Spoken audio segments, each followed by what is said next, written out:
Good morning students, my name is Ajit. So in the previous video we have covered Dobereiner's triad. In that we saw how Dobereiner made a triad of three elements having similar properties. Okay, we have seen 2-3 examples as well. Now in this video we will talk about one more English scientist, that is John Newland. Okay, he placed the law of octaves in front of world. In that octave he showed the property of eighth element is similar to the property of first element. Okay, this theory will explain us a lot. Okay, so in this concept, okay, only a few elements were known. Okay, around 56 elements were known. Okay, right now in a current situation we know that we have a list of 118 elements. Okay, but in the Newland's time only 56 elements were known. Okay, and that 56 elements were not in a sequence, means after one we got the second, third, fourth. It was not like that. Okay, so 56 elements altogether randomly, okay, were known. Okay, so we'll start with the concept. In the year 1866, Newland arranged the elements known at that time. So how many elements known at that time? Only 56. Okay, और उनको उसने कैसे arrange किया? In an increasing order of their atomic masses. मतलब जितने भी 56 elements known थे, पता थे, उनको उसने क्या किया? इंक्रीजिंग ऑर्डर में रखा according to their atomic masses. तो first point is clear now. Second point क्या किया उसने? It started with the lightest element. उसने जो अरेंज किया एटॉमिक मास, वो उसने कहां से स्टार्ट किया? From the lightest element, that is hydrogen, and ended up with the thorium. जिस थोरियम का एटॉमिक मास है 232. Okay, we are not talking about atomic number, it is atomic mass. Okay, point number 3, मतलब उसने जो will repeat second point again. तो उसने start कहां से किया? हाइड्रोजन से. मतलब हाइड्रोजन वो टाइम पे पता था. And the last element which was known, that was thorium. Okay, third point is what?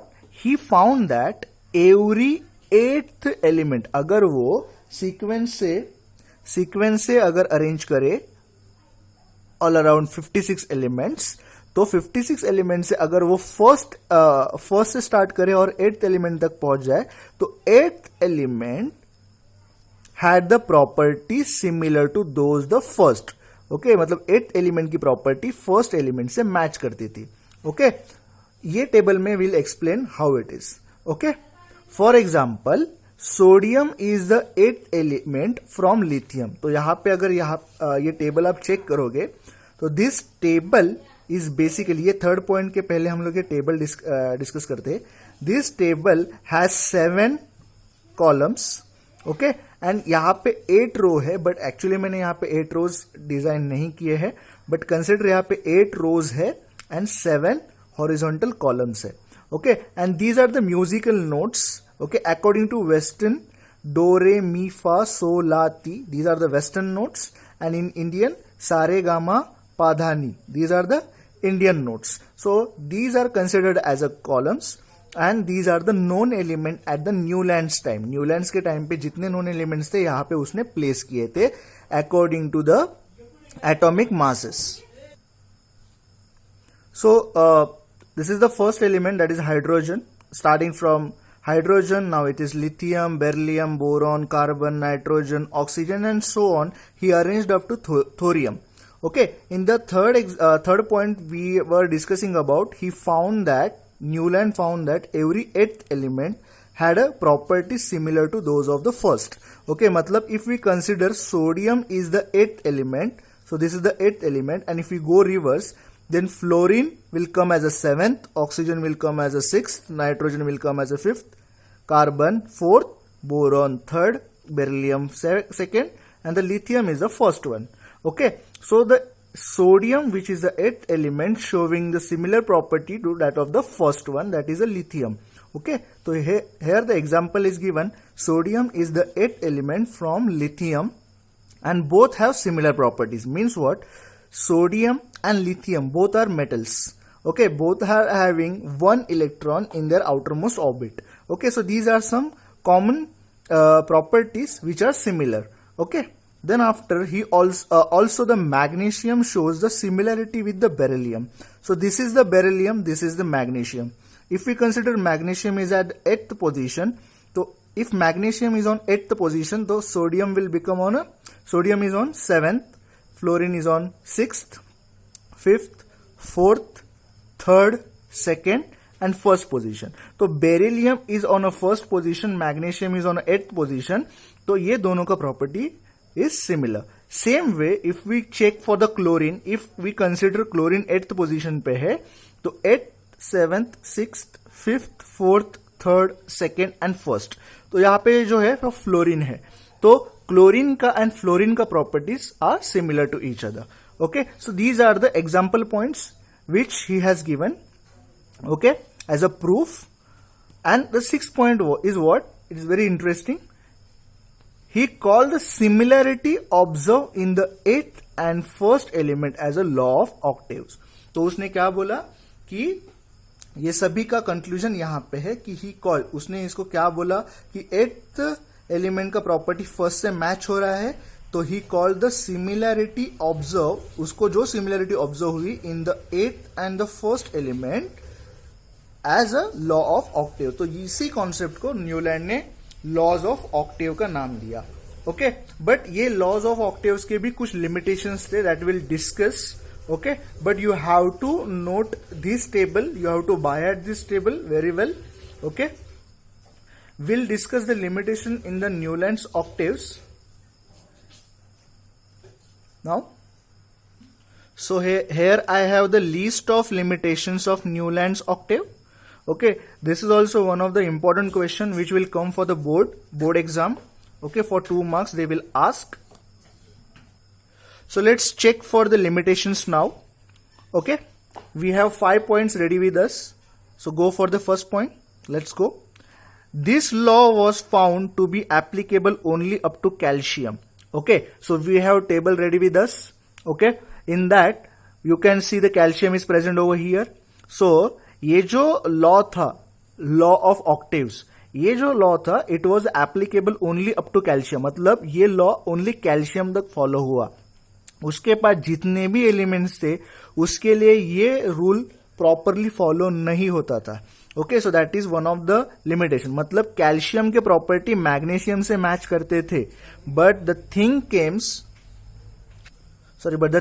Kemps to see that these cobalt and nickel were not following the property of chlorine. Okay, मतलब cobalt and nickel are different rather than from chlorine. Okay, ये थोड़े mismatch यहां पे find out हुए after calcium. Okay, so we'll discuss second point now. Hope so this point is clear to you. Second point is Newlands fitted all the known elements. Known elements कितने थे? 56. Okay, तो Newland fitted all the known elements in the table of 7 into 8. तो 7 column 8 rows. That is 56 boxes. Okay, 56 boxes में उसने जितने भी known elements थे उतने place किए. Point number 3. Newlands placed 2 elements each in some boxes. Newland ने क्या किया? 2 elements each in some boxes में उसने प्लेस किया. मतलब यहां पे आप देख पा रहे हो कोबाल्ट एंड निकेल उसने प्लेस किया है, एंड यहां पे you can see cerium and lanthanum. Okay, तो cobalt and nickel and cerium and lanthanum आपको दिख रहा है कि वो सेम टपल में है. Okay, this is the box. We can also call it as a tuple. Okay, so Newland placed 2 elements each in some boxes to accommodate all the known elements. तो जितने भी known elements वो time पे present थे वो सभी को जगह देने के लिए, ओके, 7 into 8 टेबल में उसने क्या किया? जितने भी known elements थे सब प्लेस करने के बाद उसने जो एक्स्ट्रा एलिमेंट्स थे वो यहां पे सेम बॉक्सेस में प्लेस किए. Okay, for example, cobalt and nickel and cerium and lanthanum. Okay. let's move for point number 4. He placed some element with the different properties under the same note. So if we consider DO is the same note, okay, DO is the note.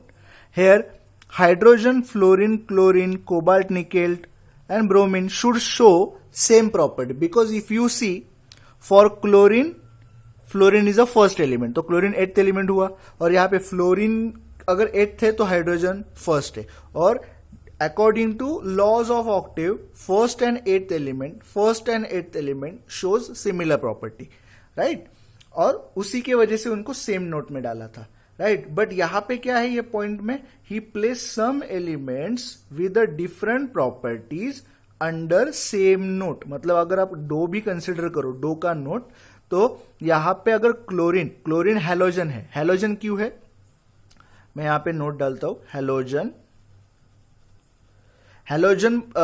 ये जो है fluorine, chlorine, ये halogen category के अंदर रहते हैं. Halogen मतलब क्या रहता है, जिनके आउटर मोस्ट ऑर्बिट में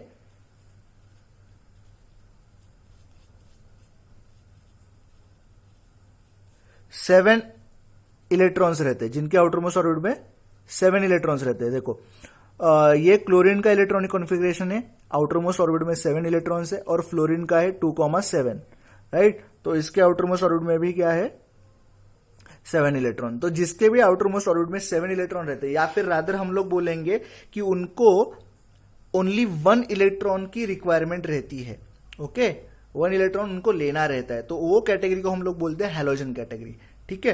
तो अगर देखोगे फ्लोरीन, क्लोरीन हैलोजन कैटेगरी के है, but cobalt and nickel these are the metals, okay. तो मेटल्स अगर है, और ये जो है ये halogen category, halogen most halogens are non metals, okay, halogens are non metal, और यहां पे कौन है, कोबाल्ट एंड निकेल मेटल्स. तो नॉन मेटल के ये नोट में मेटल्स आना कंफ्यूजन है, राइट, और ये रॉन्ग भी है. बट यहां पे उसने क्या किया, ही place some elements with different properties, मतलब नॉन मेटल के नीचे मेटल आ गया. तो अगर ये 8th एलिमेंट्स है तो उसके लिए फर्स्ट एलिमेंट हुआ, और प्रॉपर्टी मिसमैच है, बिकॉज ये नॉन मेटल है हैलोजन कैटेगरी, और ये मेटल्स है ट्रांजिशन मेटल्स, ओके. तो फॉर एग्जाम्पल यहां पे हम लोग ने वही डिस्कस करना है, he placed the metals cobalt and nickel under the note do along with the halogens, okay, while Fe कहां पे है, हाँ यहां पे, ओके. तो Fe इज व्हाट, आयरन लोहा, ओके. तो ये मेटल है बट ऑब्वियस. तो Fe along with the non metals, देखो oxygen and sulphur but obvious, outer most orbit में इसके 6 इलेक्ट्रॉन है, इसके भी आउटर मोस्ट ऑर्बिट में 6 इलेक्ट्रॉन्स है, ये नॉन मेटल्स है. तो नॉन मेटल्स के नोट के अंडर ये मेटल रख दिया, ओके. तो under the note of T, okay. तो ये क्या था, लिमिटेशन, ये इसमें क्या था, फॉल्ट था.